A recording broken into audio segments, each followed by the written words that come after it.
Kannur പഴയങ്ങാടിയിൽ medical ഷോപ്പിൽ നിന്ന് മരുന്ന് മാറി നൽകിയതിനെ തുടർന്ന് ഗുരുതരാവസ്ഥയിലായ കുട്ടിയുടെ പിതാവ് സമീറാണ് നമ്മോടൊപ്പം ചേരുന്നത്. ശ്രീ സമീർ, എന്താണ് സംഭവിച്ചത്? മെഡിക്കൽ ഷോപ്പിൽ നിന്ന് അവരുടെ കയ്യിൽ നിന്നും മെഡിസിൻ മാറിയിട്ടാണ് അവർ തന്നിരിക്കുന്നത്. ഡോക്ടർ സ്ലിപ്പിൽ വ്യക്തമായിട്ട് എഴുതിയിട്ടുണ്ട് കാൽപോളോ സിറപ്പാണ്. പക്ഷേ മെഡിക്കൽ ഷോപ്പിൽ നിന്ന് നമ്മൾക്ക് അവർ തന്നത് കാൽപോളോ ഡ്രോപ്സ് ആണ്.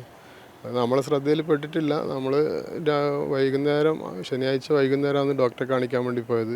അങ്ങനെ ഡോക്ടറെ കാണിച്ചു, ഡോക്ടർ പ്രിസ്ക്രിപ്ഷൻ തന്ന് നമ്മൾ നേരെ മെഡിക്കൽ ഷോപ്പിൽ പോയി അത് വാങ്ങിച്ച് വീട്ടിൽ പോയി കുട്ടിക്ക് 5 ml കൊടുത്ത്.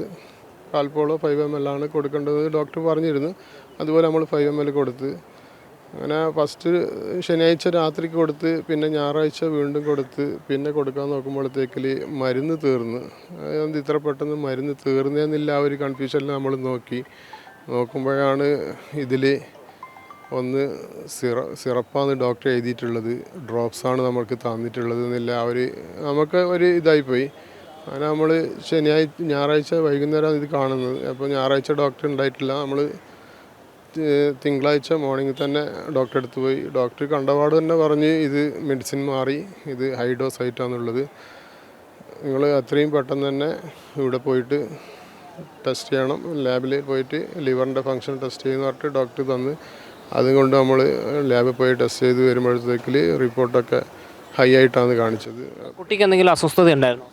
ആ സമയത്ത് ചെറിയൊരു ക്ഷീണേ ഉണ്ടായിട്ടുള്ളൂ. അങ്ങനെ വലിയൊരു ബുദ്ധിമുട്ട് തോന്നിയിട്ടില്ല. അതിൻ്റെ പിറ്റേന്ന് ദിവസങ്ങളിലൊന്നും അങ്ങനെ വലിയ ബുദ്ധിമുട്ട് തോന്നിയിട്ടില്ല. അങ്ങനെയാണ് പിന്നെ നമ്മൾ അധികം കാര്യമാക്കിയിട്ടില്ല അത്. പിന്നെ തിങ്കളാഴ്ച ആകുമ്പോൾ കുറച്ചും കൂടി ക്ഷീണമൊക്കെ അനുഭവപ്പെട്ടത്. അങ്ങനെയാണ് നമ്മൾ കാണിച്ച്. അപ്പോൾ ഡോക്ടറും പറഞ്ഞ് ഇങ്ങനെ സംഭവിച്ചിട്ടുണ്ട്, നിങ്ങൾ എത്രയും പെട്ടെന്ന് തന്നെ നല്ലൊരു ഹോസ്പിറ്റലിലേക്ക് പോകണം, എന്നിട്ട് ട്രീറ്റ്മെൻറ്റ് എടുക്കണം. ഇത് കുട്ടിയുടെ കരളിനാണ് ഇത് ബാധിക്കുക. ഫസ്റ്റ് തന്നെ കരൾ ഡാമേജിലേക്ക് പോകും ഓവർ ഡോസ് ആയിക്കൊണ്ട്. ഇത് പാരസെറ്റമോൾ ഓവർ ഡോസ് കരളിനെ സംബന്ധിച്ചിട്ടാണ് അസുഖം കൂടുതലും വരാറെന്ന് പറഞ്ഞ്. അങ്ങനെ ഇവിടെ വന്നവരും ഡോക്ടേഴ്സ് അവരും ടെസ്റ്റ് ചെയ്ത്, അപ്പോൾ ആ റിപ്പോർട്ടിലും കൂടുതൽ തന്നെ കാണിച്ച്. അങ്ങനെ അന്നേരം തന്നെ ഇവർ മെഡിസിൻ സ്റ്റാർട്ട് ചെയ്ത്. അങ്ങനെ പറഞ്ഞ് ഇത് 24 മണിക്കൂർ എടുക്കും മെഡിസിൻ തീരണമെങ്കിൽ. ആ മെഡിസിൻ തീർന്നതിന് ശേഷം നമുക്കൊരു ടെസ്റ്റ് എടുക്കാം, എന്നിട്ട് അതിലെന്താണെന്ന് നോക്കാമെന്ന് പറഞ്ഞിട്ടാണ്. പിന്നെ ബുധനാഴ്ച രാവിലെയാണ് പിന്നെ ടെസ്റ്റ് എടുക്കുന്നത്. അതെടുക്കുന്ന സമയത്ത് എന്ന് വെച്ചാൽ വീണ്ടും ഹൈ ആയിട്ടാണ് കാണിച്ചത്. 2.9 എത്തിയത്. 1.5 ഉണ്ടായത് 2.9 ആയി. അപ്പോൾ ഡോക്ടേഴ്സ് പറഞ്ഞു ഇത് ലിവറിൻ്റെ ഫങ്ഷൻ നല്ലോണം ഡാമേജ് ആയിക്കൊണ്ടേ ഇരിക്കുകയാണ്, കൂടി വരികയാണ്. അതുകൊണ്ട് നിങ്ങൾ എത്രയും പെട്ടെന്ന് നല്ലൊരു ട്രീറ്റ്മെൻറ്റ് നിങ്ങൾ ഇപ്പം തന്നെ സ്റ്റാർട്ട് ചെയ്യേണ്ടി വരും. ഇത് ഇനിയും വെച്ചിരിക്കുകയാണെങ്കിൽ കുട്ടീൻ്റെ തലച്ചോറിലേക്കാണ് ഇനി ബാധിക്കുക, അത് കൂടുതൽ വഷളാവും. ഇതിപ്പോൾ അടുത്ത ടെസ്റ്റിൽ ഇത് 4 അങ്ങനെ സംഭവിച്ചിട്ടുണ്ടെങ്കിൽ പിന്നെ കുട്ടിയെ വെൻറ്റിലേറ്ററിലേക്ക് ഷിഫ്റ്റ് ചെയ്യേണ്ടി വരും എന്നുള്ളൊരു ഇതാണ് പറഞ്ഞത്. അങ്ങനെ ഇവിടെ തന്നെയുള്ള കരളിൻ്റെ ഡോക്ടർ ഉണ്ടായിരുന്നു, അവരെ കാണിച്ച്. ആ ഡോക്ടർ വന്ന് ഡോക്ടറും ചെക്ക് ചെയ്ത് അവർ പറഞ്ഞ് നമുക്ക് ഒരു ടെസ്റ്റും കൂടി എടുക്കാം, എന്നിട്ട് അതിലെന്തെങ്കിലും വ്യത്യാസം ഉണ്ടെങ്കിൽ നമുക്ക് പ്രതീക്ഷയ്ക്ക് വകയുണ്ട്, അല്ലെങ്കിൽ നമുക്ക് പിന്നെ അതിന് ശേഷം നമുക്ക് തീരുമാനിക്കാമെന്ന് പറഞ്ഞ്. അങ്ങനെയാണ് വീണ്ടും ഒരു ടെസ്റ്റ് എടുത്തത്. അപ്പോൾ അതിൽ കുറവായിട്ട് കാണിച്ച്, അതൊരു ആശ്വാസമായിരുന്നു. ആ കുറവ് കാണിച്ചിട്ട് പിന്നെ ഈ മോനും കുറച്ച് ആക്റ്റീവായിട്ടുണ്ടായിരുന്നു ഇപ്പോൾ. അങ്ങനെ എന്നിട്ടിപ്പോൾ ഇന്ന് രാവിലെ വീണ്ടും ഒരു ടെസ്റ്റും കൂടി എടുക്കാൻ വേണ്ടി കൊടുത്തിട്ടുണ്ട്. അതിൻ്റെ റിപ്പോർട്ട് വന്നിട്ടില്ല. അതൊരു 10 മണിയാകുമ്പോൾ റിപ്പോർട്ട് വരണമെങ്കിൽ. അതിലും കുറവാണെങ്കിൽ പിന്നെ വേറെ ബുദ്ധിമുട്ടില്ല, നമുക്കിപ്പം കൊടുത്തുകൊണ്ടിരിക്കുന്ന മെഡിസിൻ സ്റ്റോപ്പ് ചെയ്യാം, എന്നിട്ട് നാളെ ഒരു ടെസ്റ്റും കൂടി മെഡിസിൻ ഇല്ലാണ്ട് നമുക്ക് നോക്കാം. അതിൽ വേറെ ബുദ്ധിമുട്ടൊന്നും ഇല്ലെങ്കിൽ വേറെ ബുദ്ധിമുട്ടൊന്നും ഉണ്ടാവില്ല എന്ന് ഒരു ആശ്വാസമായിട്ടുള്ളൊരു വാക്ക് കിട്ടിയിട്ടുണ്ട്. ഇനിയിപ്പോൾ ഈ ടെസ്റ്റിൽ എന്തെങ്കിലും വ്യത്യാസം ഉണ്ടാവുമോ ഇല്ലയോ എന്നുള്ള കാര്യം അറിയില്ല. അതിപ്പം വന്നതിന് ശേഷമേ പറയാൻ പറ്റുള്ളൂ.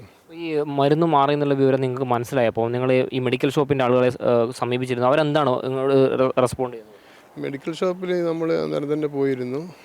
ഡോക്ടർ പറഞ്ഞ സമയത്ത് ഡോക്ടർ നമ്മളെ കൂടെ വന്നിരുന്നു. ഡോക്ടർ ചോദിച്ചു ഇതെന്താണ് നിങ്ങളിങ്ങനെ മാറിയിട്ട് കൊടുത്തതെന്ന്.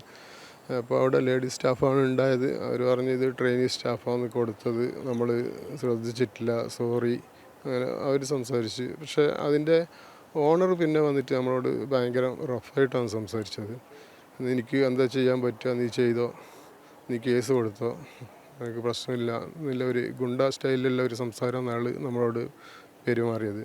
എന്തെങ്കിലും പരാതികൾ കൊടുത്തിട്ടുണ്ട്? നമ്മളിപ്പം പരാതി കൊടുത്തിട്ടുണ്ട്, പഴയങ്ങാടി പോലീസ് സ്റ്റേഷനിലും പരാതി കൊടുത്തിട്ടുണ്ട്, അതുപോലെ കണ്ണൂർ ഡ്രഗ്സ് ഡിപ്പാർട്ട്മെൻറ്റിലും പരാതി കൊടുത്തിട്ടുണ്ട്. പഴയങ്ങാടി പോലീസ് വിളിച്ചിരുന്നു, നിങ്ങൾ FIR ഇട്ടിട്ടുണ്ട് എന്ന് പറഞ്ഞിട്ട്. അതിന് നടപടിയായിട്ട് മുന്നോട്ട് പോകാനാണ് തീരുമാനം. നടപടിയായിട്ട് മുന്നോട്ട് പോകാൻ തന്നെ തീരുമാനം.